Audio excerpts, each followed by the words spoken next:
হাতি কাদায় পড়লে ব্যাঙেও নাকি লাথি মারে, চামচিকিতেও নাকি মাথায় চাটি মেরে চলে যায়। এই রাজ্যের শাসক দলকে দেখে এখন সেই পুরনো বাক্যটা মনে পড়ে যাচ্ছে। এমনিতেই তো নিয়োগ দুর্নীতি থেকে শুরু করে অন্যান্য দুর্নীতিতে মাথা খারাপ হয়ে যাওয়ার অবস্থা। ইডি, সিবিআই, আদালত যে কোনো দিন যে কোনো মুহূর্তে ঝাঁপিয়ে পড়তে পারে। কেন যে হচ্ছে না, এটা সাধারণ মানুষের মনের মধ্যে প্রশ্ন। তারপরে জনসমর্থন কমছে, সন্দেশখালী ইস্যুতে কার্যত ডুবে যাওয়ার জোগাড় হয়েছে। এই অবস্থাতে আজকে এমন এক ঘটনা সামনে এলো যে তাতে এই শাসক দলের অবস্থা যে কতখানি সঙ্গীন।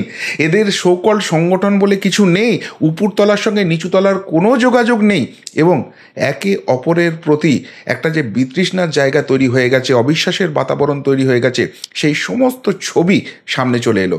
এবং এদের সংগঠন আর রাজনৈতিকভাবে কোথাও কিছু নেই, পুরোটাই আইপ্যাক নিয়ন্ত্রিত হচ্ছে। এবং আইপ্যাক চাইলেই কিন্তু এই দলটাকে ছিন্ন ভিন্ন করে দিতে পারে। আইপ্যাকের বাইরে ভাবনা চিন্তা শক্তি হারিয়ে ফেলেছে এই দলটা, সেই সত্যিটাও কিন্তু আজকে সামনে চলে এলো। কী ঘটনা, পুরোটা ব্যাখ্যা করব, শেষ অবধি দেখুন এই প্রতিবেদন।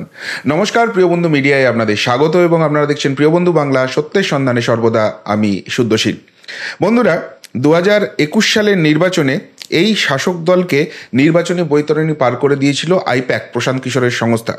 এবং সেই আইপ্যাকের নাম করে আজকে যে খবরটা সামনে এসছে যে এক ভুয়ো কর্মী সেজে রাজ্যের বিধায়ক, মুর্শিদাবাদের ভরতপুরের বিধায়ক হুমায়ুন কবিরকে 86,000 টাকা প্রতারণা করেছে। এবার আপনারা অনেকেই বলবেন যে এদের যা টাকার খবর সব শোনা যাচ্ছে, 86,000 টাকা কি না, এর পিছনে অনেক গল্প আছে। একটা একটা করে প্রশ্ন তুলে তুলে আজকে দেখাবো আপনাদের।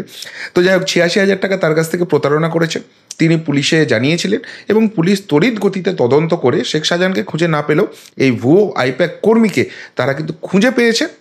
এবং তিনি ফেঁসেছেন, এই 86,000 টাকা নেওয়ার পরে 10 লক্ষ টাকা চেয়ে ফেঁসেছেন।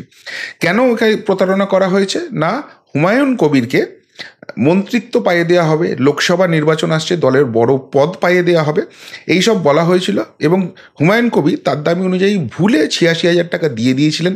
তার পূর্ব পরিচিত এই ছোকরাটি, তার নাম হচ্ছে রঞ্জন সরকার। যেটা হুমায়ুন কবির বলছেন অঞ্জন সরকার, কিন্তু পুলিশ ধরে বার করেছে তার নাম হচ্ছে রঞ্জন সরকার, এবং তাকে পুলিশ গ্রেপ্তার করেছে। বেশ, এটা তো খবর গেল, এই নিয়ে হইচই পড়ছে। এবং এই রঞ্জনের আরও নতুন কীর্তি সব পাওয়া যাচ্ছে, শুধুমাত্র হুমায়ুন কবিরই নয়, তার আদি বাড়ি হচ্ছে আসানসোলের নিয়ামতপুরে। ফলে আসানসোল অঞ্চলে যেসব নেতারা আছেন, সেই ভি শিবদাসন, তারপর প্রাক্তন বিধায়ক সোহরাব আলী, তাদেরকেও সব বড় বড় পদের টিকিট পাইয়ে দেওয়া সব লোক টোপ দেখিয়েছিলেন। তারা পাত্তা দেননি, তারা বলেছিলেন এভাবে ডিস্টার্ব করলে পুলিশকে জানাবো। এই সমস্ত খবর আপনারা জেনে গেছেন। এইবার আসছি মেন খবরে, যেটার জন্য এই প্রতিবেদনটা নিয়ে এলাম। আচ্ছা, এখানে ফার্স্ট কোয়েশ্চেন হচ্ছে, হুমায়ুন কবির রাজ্যের বিধায়ক, এবং যখন ওই প্রশাসনিক বৈঠক হয় তখন তার নাম করে মুখ্যমন্ত্রী তার সঙ্গে কথা বলেন। তাহলে মুখ্যমন্ত্রীর সঙ্গে নিশ্চিতভাবে তার সরাসরি যোগাযোগ আছে। তার দলের বিধায়ক, নিশ্চয়ই ফোনে আদান প্রদান হয় নাকি সেটুকুনিও হয় না। একজন মানুষ ফোন করলেন, ফোন করে বললেন যে আমি আইপ্যাক থেকে বলছি। সে আবার পূর্ব পরিচিত, সে বলছে আমি আইপ্যাক থেকে বলছি, আপনাকে ভালো মন্ত্রিত্ব, পছন্দসই দপ্তর আমি পাইয়ে দেব, এবং সামনেই লোকসভা নির্বাচন আসছে, আপনাকে দলের ভালো পদ পাইয়ে দেব। আপনি হলে কি করতেন, আমি হলে কি করতাম? সরাসরি তো দিদিকে ফোন করবেন যে আচ্ছা, দলটা কি আইপ্যাক চালাচ্ছে? দলের সর্বময় কর্তৃ তো আপনি। আমি মন্ত্রিত্ব পাবো কি চাই পাবো না, আমার পারফরমেন্স কেমন, সে তো আপনি নির্ধারণ করবেন। আইপ্যাকের একজন কর্মী সে ফোন করে এরকম কথা আমাকে বলছে কেন? দলটা কি আইপ্যাকের হাতে পুরোপুরি চলে গেছে? এই প্রশ্ন তিনি করতে পারতেন, তিনি করেননি। তিনি সেই টোপটা গিলেছেন এবং ভুলে 86,000 টাকা তিনি দিয়েছেন। এবার প্রশ্ন নাম্বার 2, তাহলে এই দলটার এখন বিশ্বাস হয়ে গেছে যে আইপ্যাকের কর্মীকে যদি টাকা দেওয়া হয় তাহলে দলে পছন্দসই মন্ত্রিত্ব বা পছন্দসই পদ পাওয়া যায়। ভালো কাজ, পারফরমেন্স, নেত্রীর নজরে থাকা, সেনাপতির নজরে থাকা, এগুলো আর এখন ফ্যাক্টর নয়। সাততলা মল পুরোটাই নিয়ন্ত্রিত হচ্ছে আইপ্যাক দ্বারা। আইপ্যাক যদি চায় তাহলে মন্ত্রিত্ব হবে, আইপ্যাক যদি চায় তাহলে পদ পাওয়া যাবে। সেই জন্যই তো আইপ্যাক কর্মীর ফোন, তিনি সেটাকে পাত্তা দিয়েছিলেন। দ্বিতীয়ত, দলের বিধায়কের সঙ্গেও কি নেত্রীর কোনো যোগাযোগ নেই, সেনাপতির কোনো যোগাযোগ নেই? এই ধরনের ফোন পাওয়ার পর তিনি কেন ফোন করেননি, কেন জানাননি এই ধরনের ঘটনা ঘটছে? 3 নম্বর পয়েন্ট, এখানে বলা হচ্ছে আইপ্যাকের প্রতীক জৈন এবং মন্ত্রী অরূপ বিশ্বাস এদের নাম করে এই টাকাটা চাওয়া হয়েছিল। যে মুহূর্তে ফোনে একজন, মেনে নিলাম পূর্ব পরিচিত, ফোন করে বলছে যে আমি আইপ্যাকের প্রতীক জৈন, হয়তো আইপ্যাকের কেউ হর্তাকর্তা বিধাতা হবে আমি জানি না, তিনি এর সঙ্গে যুক্ত রয়েছেন এবং আমাকে দিলে আমি প্রতীক জৈনের থ্রু দিয়ে মন্ত্রিত্বটা করিয়ে দেবো, পদটা পাইয়ে দেবো, এবং মন্ত্রী অরূপ বিশ্বাসও পুরো ব্যাপারটা জানেন।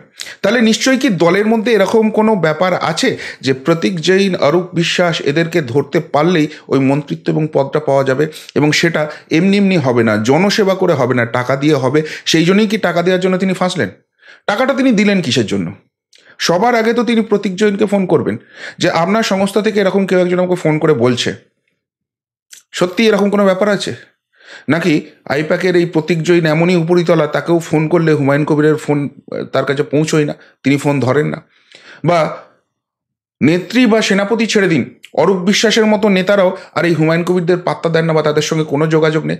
অরূপ বিশ্বাসকে তিনি ফোন করে কেন ক্রস ভেরিফাই করেননি যে অরূপবাবু, মাননীয় অরূপ বিশ্বাস, আপনার নাম করে এরকম একজন চাইছে, কি ব্যাপার? এই সিস্টেম কবে থেকে দলে চালু হলো? নাকি এই সিস্টেমটাই চলছে? হুমায়ুন খুব ভালো করে জানেন, হয়তো ভুল লোকের ফোনটা এসেছিল, কিন্তু এই ধরনের ফোনাফোনি হয় তিনি জানেন, শোনেন, পুরো ব্যাপারটা জেনে গেছেন, এবং সেই জন্য যখন এসেছিলেন তিনি ভেবেছিলেন অপরচুনিটি, সেই জন্যই ওই 86,000 টাকা দিয়েছিলেন। পুরোটাই কি আইপ্যাক নিয়ন্ত্রিত হচ্ছে? এবার আরেকটা প্রশ্ন আসছে, সেটা হচ্ছে ওই আসানসোলের যে নেতাদের বলা হয়েছে সেই নেতাদের প্রসঙ্গে আসছে। সেখানে ভি শিবদাসন দাশু তিনি বলছেন তাকে প্রথমে ফোন করা হয়েছিল, এই হুমায়ুন কবির তো ফেঁসে গেছে, তিনি ফাঁসেনি, তাকে ফাঁসাতে পারেনি, তিনি খুব সৎ নেতা, এটা তিনি প্রমাণ করার চেষ্টা করেছেন। তিনি বলেছেন তাকে ফোন করে বলা হয়েছিল যে আপনাকে বড় পদ পাইয়ে দেওয়া হবে, তো তিনি প্রথমবারে বলেছিলেন আর যেন এরকম ফোন না করে। এরপরও তাকে সেকেন্ড টাইম ডিস্টার্ব করা হয়, তখন তিনি রীতিমতো কর্কশ গলায় রুক্ষ স্বরে বলেন যে এরপর যদি ফার্দার এরকম কোনো ফোন আসে আমি কিন্তু থানায় যাব। আচ্ছা, আমার প্রশ্নটা হচ্ছে থানায় যাব বলে তিনি থেমে গিয়েছিলেন কেন? থানায় তিনি যাননি কেন? তার থেকেও বড় কথা, দলকে তিনি জানাননি কেন? আইপ্যাক কাজ করছে এই রাজ্যের শাসক দল তৃণমূল কংগ্রেসের সঙ্গে। এই ধরনের ব্যাপার যদি হয়, কোনো নেতার নজরে যদি আসে, সবার আগে আইপ্যাককে জানাবে বা দলকে জানাবে যে দেখো দলের নাম করে আইপ্যাকের কর্মীরা এরকম ফোন করছে, সেটা ভুয়ো কি ভুয়ো নয় তোমরা ব্যাপারটা বার করে দেখাও। তিনি থানায় কেন রিপোর্ট করেননি যে আমার দল সততার প্রতিমূর্তি, এখানে এরকম টাকা পয়সা দিয়ে পদ টদের কোনো ব্যাপার হয় না, আইপ্যাক এখানে কোনো ছড়ি ঘোরাতে পারে না। এই দলের শেষ কথা হচ্ছে মমতা বন্দ্যোপাধ্যায়, তার নেতৃত্বে অভিষেক বন্দ্যোপাধ্যায়ের সেনাপতিত্বে আমরা লড়াই করি। কই সে কথা তিনি বলেননি তো। তিনি বলেছেন আমি ফোন করব, থানাতে ফোন করে রিপোর্ট করব, আমি থানাতে জানাতে বাধ্য হব, আমাকে ফার্দার রিপোর্ট, আমাকে এই ধরনের ফোন করে ডিস্টার্ব করবেন না। কেন? আপনার হয়তো লোভ নেই, আপনি সেই জায়গাটা বোঝাতে চাইছেন, কিন্তু তার মানে কি আপনি এই সিস্টেমটাকে এগ্রি করছেন না? আপনি জানেন এই ধরনের ফোন টোন আসে, কিন্তু সেই ফোনগুলোকে আপনি বা ব্যক্তিগতভাবে চান না, ইটস ওকে, কিন্তু এই ফোনগুলো আসে, এটা তাহলে সত্যি আইপ্যাকের ফোন আসে, এটা সত্যি, সেটা মেনে নিই, সেই জন্য আপনি দলকে জানাননি, যে দলকে জানালেও কোনো লাভ হবে না, আপনি থানায় রিপোর্ট করেননি, কারণ আপনি জানেন থানায় রিপোর্ট করেও কোনো লাভ হবে না, সবাই সবটা জানে, এটা ওপেন সিক্রেট। কি প্রশ্নটা উঠছে। আসানসোলের আরেক প্রাক্তন বিধায়ক সৌরভ আলী, তিনিও একই কথা বলছেন যে তাকে জেলা সভাপতি করে দেওয়ার জন্য বলা হয়েছিল, এবং তিনি বলেছেন আমার কোনো লোভ নেই, আমাকে এই ধরনের ফোন করবে না। বেশ, খুব ভালো কথা সৌরভ আলী সাহেব, কিন্তু প্রশ্নটা তো অন্য জায়গায়। এই ঘটনা ঘটলো, আপনার কাছে ফোন এলো, আপনি দলকে জানালেন না কেন? সততার সঙ্গে রাজনীতি করা কোনো রাজনৈতিক দলের এরকম সিস্টেম তো হতে পারে না। টাকা নিয়ে পদ দেওয়া, এটা তো একটা দলের মান সম্মান নিয়ে টানাটানি করা হচ্ছে, তাদের যে সিস্টেমটা আছে সেটা নিয়ে প্রশ্ন তুলে দেওয়া হচ্ছে। এত বড় ঘটনা ঘটলো, আপনি সেদিনকে পুলিশে কেন জানাননি? আজকে কেন সংবাদ মাধ্যমের সামনে বলছেন? সেদিনকে কেন দলকে জানাননি? নাকি আপনারা যেটা বলেন দলে একটাই পোস্ট, বাকি সব ল্যাম্প পোস্ট, তিনিই সব ঠিক করেন, সেই সিস্টেমটা অতীত হয়ে গেছে, এখন পুরোটাই আইপ্যাক নিয়ন্ত্রিত। তাই ব্যক্তিগতভাবে আমার লোভ নেই, আমি এই ফোনটাকে এন্টারটেন করিনি, কিন্তু আইপ্যাকের এই ধরনের ফোন আসে এবং এটাই খুব স্বাভাবিক প্রক্রিয়া। তার থেকেও বড় কথা কি, এইটা নেতাদের মনের মধ্যে প্রশ্নটা ছিল যে আইপ্যাকের ফোন এসছে, আমাকে অফার করা হয়েছে, এইটা জানাজানি হলে উপর মহল থেকেই ধাতানিটা হবে, এটাই সিস্টেম, আইপ্যাকের নামে কেন রিপোর্ট করতে এসছো? নাকি দলের যে যে স্তরে আছেন সেই স্তরে প্রতিদ্বন্দ্বিতা আছে, আমার কাছে ফোনটা এসছে মানে আমি লাকি, আমি এই খবরটা যদি সামনে নিয়ে আসি আরও 5 জন কিন্তু করে দেবে, তারাই সেই সিস্টেমটাকে ফলো করে তারা মন্ত্রিত্ব পেয়ে যাবে, তারা পদ পেয়ে যাবে। তাই সেই কম্পিটিশানে গিয়ে অন্যদের সুযোগটা করে দিয়ে লাভ নেই, সেই রকম কোনো ব্যাপার আছে? অর্থাৎ এই দলটার রাজনৈতিক স্ট্রাকচার বলে কোনো রকম কোনো ব্যাপার আছে?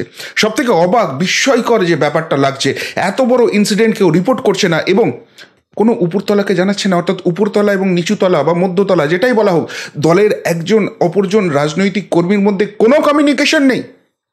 নেত্রীকে জানাননি, সহকর্মীদের জানাতে পারতেন। ধরে নিলাম নেত্রী খুব ব্যস্ত, সেনাপতি খুব ব্যস্ত, তাদের কাছে সবাই পৌঁছতে পারে না, কিন্তু কেউ কেউ তো পৌঁছতে পারে। আপনার জেলায় যারা মন্ত্রী আছেন, সাংসদ আছেন, এমএলএ আছেন, তাদের জানাতে পারতেন। একজন তো এমএলএ সাহেব নিজে রয়েছেন, হুমায়ুন কবির, তিনি বিধানসভায় গিয়ে মুখ্যমন্ত্রীর সঙ্গে তার দেখা হচ্ছে, দিদি জানেন এরকম ঘটনা ঘটছে, আমার কাছে এরকম ফোন আসছে, কেউ আমাদের দলের নামটা বদনাম করতে চাইছে। ইজিলি বলা যেত, সততার প্রতীকের দল, এই ধরনের ঘটনা ঘটবে না, এটাই তো কাঙ্ক্ষিত, কিন্তু সেইটুকুনিও তিনি বলতে পারলেন না। তাহলে এটা বলার মতো জায়গা দলের মধ্যে নেই, নাকি এটাই দলের দস্তুর হয়ে গেছে বলে কোনো লাভ নেই, বললে সুযোগটা ফসকে যেত? ভুল আইপ্যাক কর্মী, ভুয়ো আইপ্যাক কর্মীর ফোনটা হওয়াতে ব্যাপারটা কেঁচে গেছে, কিন্তু আসল আইপ্যাক কর্মীদের কাছ থেকে এরকম ফোন আসে? এটাই কি সিস্টেম হয়ে দাঁড়িয়েছে? কেউ কাউকে প্রশ্ন করলো না, কেউ কাউকে জানালো না, থানায় রিপোর্ট হলো না। আজকে 86,000 টাকা গচ্চা গেছে বলে 10 লক্ষ টাকাটা যখন চেয়েছে, তখন সন্দেহ হওয়াতে, পুলিশের রিপোর্ট হওয়াতে এই ঘটনা সামনে আসছে। এতদিন এটা চাপা ছিল কেন? কাদের স্বার্থে? প্রশ্নটা উঠছে। আর সেখানে যে ছবিটা উঠে আসছে, অর্থাৎ উপরতলার সঙ্গে নিচুতলার বা দলের সামগ্রিক রাজনৈতিক স্ট্রাকচারে একে অপরের সঙ্গে কোনো কমিউনিকেশন নেই। যদি কমিউনিকেশন থাকতো তাহলে এই ঘটনা ঘটতে পারতো না। সেটা কিন্তু ভয়ঙ্কর ছবি তুলে আনছে তৃণমূল কংগ্রেসের জন্য। সবটাই আইপ্যাক চালাচ্ছে এবং আইপ্যাকের বাইরে গিয়ে কারোর কিছু ভাবনা চিন্তা করার কোনো ক্ষমতা নেই। আইপ্যাকই এখানে ডিসিশন মেকার, রাজনৈতিক দল বলে আর কোনো কিছুর অবশিষ্ট নেই। সুতরাং এই ঘটনা সামনে আসার পর যারা এখনও মমতা বন্দ্যোপাধ্যায়কে সামনে রেখে রাজনীতির কথা বলেন, তাদের সেই দলটা বোধহয় বহুদিন আগে হারিয়ে গেছে, ওই 2019-এর নির্বাচনের পরেই, যখন আইপ্যাক এসেছে এবং পুরোটা গ্রাসে নিয়ে নিয়েছে। আইপ্যাকই সব কিছু ঠিক করে দেয় তো, তাই আইপ্যাকের ফোন এলে বিধায়ক, প্রাক্তন বিধায়ক, জেলা সভাপতি সকলেই তাতে প্রভাবিত হয়ে যান। প্রশ্নটা কিন্তু মারাত্মক। এই যদি শাসক দলের হাল হয়, তাহলে আলটিমেটলি কি সত্যিই দলটা রাজনৈতিক লড়াই করার জায়গায় আছে, নাকি যে যার স্বার্থে টিকে আছে? যেদিন দলটা ক্ষমতার বৃত্তের বাইরে যাবে, স্বার্থ ফুরিয়ে যাবে, সবটাই ফিশ। কি বলবেন এই ভুয়ো আইপ্যাক নিয়ে? আইপ্যাকে কি সত্যিই বিপাকে পড়ে গেল না শাসক দল? সত্যিটা কি সামনে চলে এলো না যে এই দলটার কোনো রাজনৈতিক জায়গা নেই? উত্তরটা অবশ্যই কমেন্ট বক্সে কমেন্ট করে জানাবেন। এখনকার মতো এখানেই শেষ করলাম। ফেরত আসছি নতুন প্রতিবেদন নিয়ে খুব তাড়াতাড়ি। ভালো থাকবেন, সাথে থাকবেন, পাশে থাকবেন। নমস্কার।